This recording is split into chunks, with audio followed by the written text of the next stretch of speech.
Hello friends, welcome to my YouTube channel large animal vet. आज हम बात करेंगे भेड़ बकरियों में पाए जाने वाले पीपीआर रोग के बारे में। पीपीआर रोग ज़्यादातर बकरियों में पाया जाता है। अगर हम शिप और गोट यानी कि भेड़ और बकरियों की तुलना करें तो भेड़ की तुलना में बकरियों में बहुत ज़्यादा मात्रा में पाया जाता है। और ये जो डिसीज़ है, ये जो रोग है, ये पीपीआर वायरस से होता है, जो कि एक मॉर्बिली वायरस का जीनस का है और जिसकी फैमिली है पैरामैक्सोविरिडे। और ये वायरस जो है वो जो ह्यूमन में खसरा रोग पाया जाता है, जिसे हम मीजल्स कहते हैं, या डॉग में जो कैनाइन डिस्टेम्पर होता है और कैटल में जो रिंडरपेस्ट होता है, तो इससे क्लोजली रिलेटेड ये वायरस है। इस पीपीआर बीमारी को गोट प्लेग या बकरियों की महामारी के नाम से भी जाना जाता है और ये एक हाईली कॉन्टेजियस डिसीज़ है। मतलब कि एक पशु से दूसरे पशु में बहुत जल्दी कांटेक्ट में आने से फैल जाता है, लेकिन ये बकरियों से इंसान में नहीं फैलता है। और ये सिर्फ भेड़ बकरियों में ही पाई जाने वाली बीमारी है।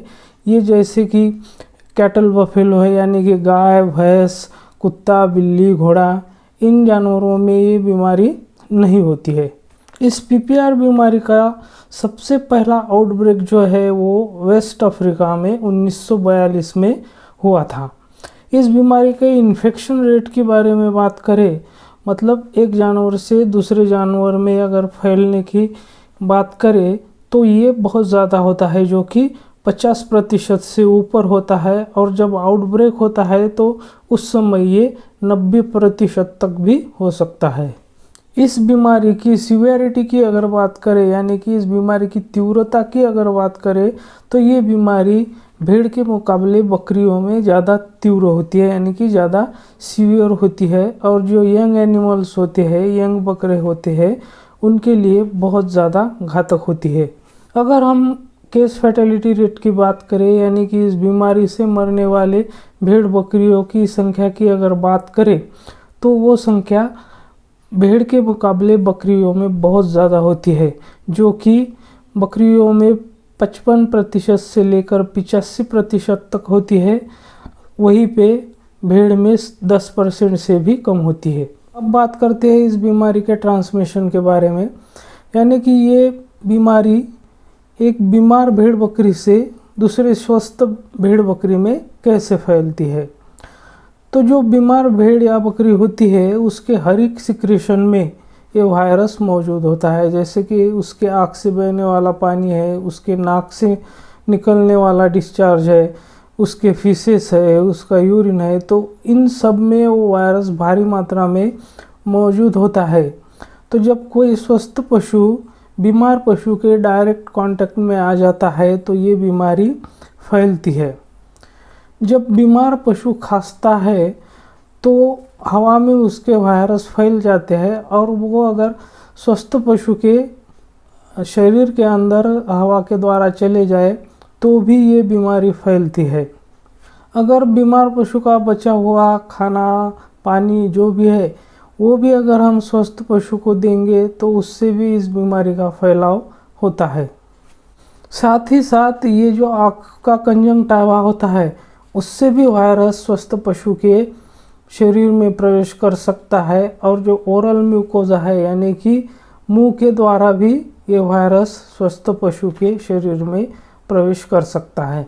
वैसे तो ये बीमारी किसी भी एज ग्रुप की बकरी में हो सकती है, लेकिन खास करके जो 4 महीने के ऊपर और 1 साल के अंदर के एज ग्रुप के बच्चे हैं, तो वो इस बीमारी के लिए ज़्यादा ससेप्टिबल होते हैं। अब बात करते हैं इस बीमारी के लक्षणों के बारे में। तो जब कोई स्वस्थ बकरी किसी बीमार बकरी के कांटेक्ट में आ जाती है, तो उससे लगभग 3 से 6 दिन बाद उसमें लक्षण दिखने शुरू हो जाते हैं। तो पहला लक्षण होता है तेज़ बुखार, जो कि 104 फ़ारेनहाइट से ऊपर होगा, तो वो 106, 107 फ़ारेनहाइट भी हो सकता है।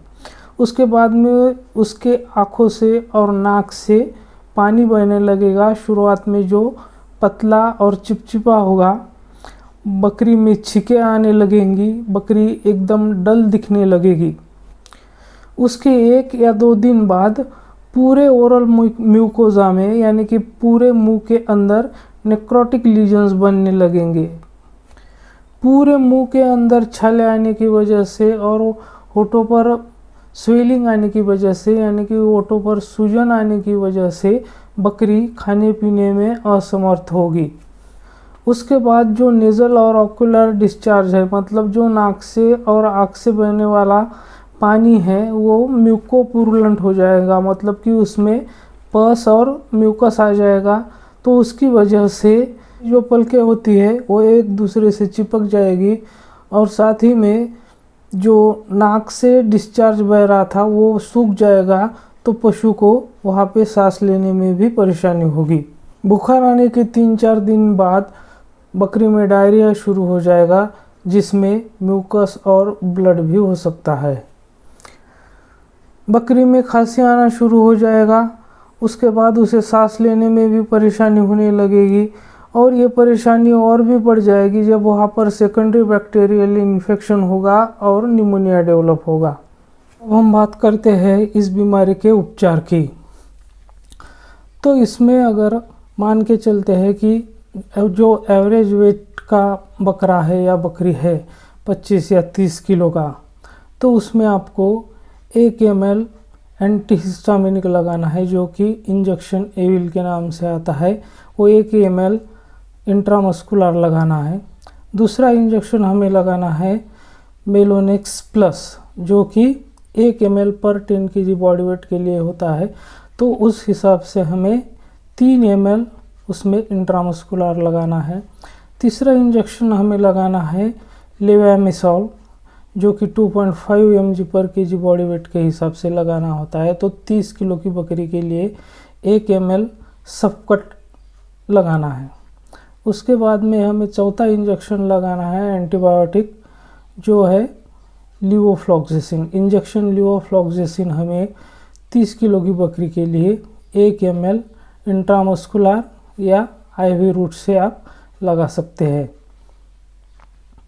और अगर बकरी की हालत बहुत ज़्यादा ख़राब है, सीवियर निमोनिया हो गया है, तो वहाँ पर आप लीवोफ्लॉक्सेसिन की जगह सेफ्टियोफर इंजेक्शन 2.2 mg पर kg बॉडी वेट के हिसाब से लगा सकते हैं, जो कि सबकट और आईएम दोनों रूट से लगा सकते हैं।